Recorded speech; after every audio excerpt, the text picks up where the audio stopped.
Pardon. İnce.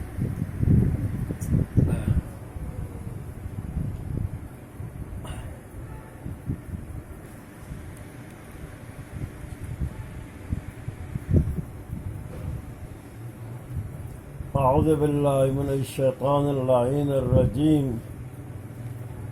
بسم الله الرحمن الرحيم ولقد يسرنا القرآن للذكر وهل من مدكر جناب محترم مکرم تاثیر شاہ صاحب، آپ اور جناب محمد علی صاحب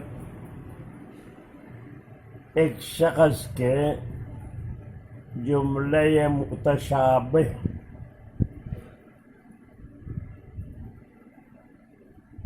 مرموز مبہم پر بحث و تحقیق میں محو ہو کر ایک عرصہ گزرے ہیں، جبکہ دونوں نے ایک عرصے سے آیات متشابہات پر بحث و گفتگو نص قرآن کے تحت علامت نفاق قرار دیتے آئے ہیں۔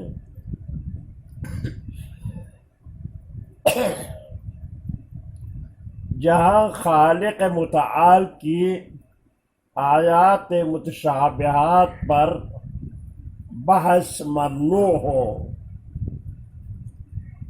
تو انسانوں کی متشابہات، مرموزات، غنوصیات پر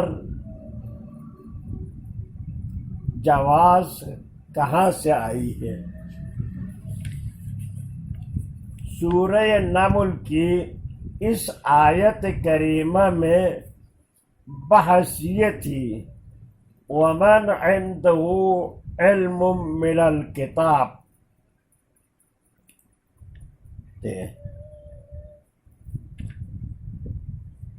علم من الکتاب کون ہے؟ جس کے پاس علم از کتاب ہے وہ کون ہے؟ بحث یہاں تھی۔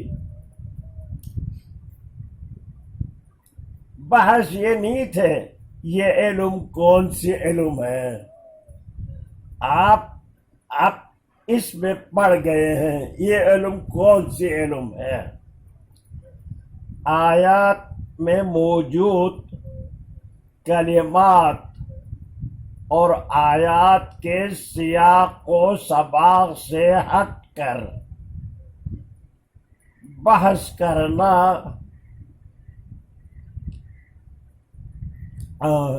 آیات ہی تفسیر برائے این تفسیر برائے ہے جو سب کے نزدیک ممنوع ہے۔ تو اگر کوئی شاعر اگر چاہے آیات پر وہ بحث کرے کہ اس کلمے سے کیا نکلتا ہے، آیات پہ بحث کرے آیات کی سیاق و سباق کیا کہتا ہے، اور جہاں ایک تلی برابر کسی جملے سے استفادہ کیے بغیر بحث و گفتگو کرنا یہ عین تفسیر برائے ہے، اور یہ ایک قسم کی قرآن سے کھیل ہے۔ نعوذ باللہ اس شرور سے ہم سب کو بچائے ہیں، اور یہ بحث کے انداز جو ہے آپ لوگوں کا صحیح نہیں ہے۔ والسلام علی من اتبع الہدی۔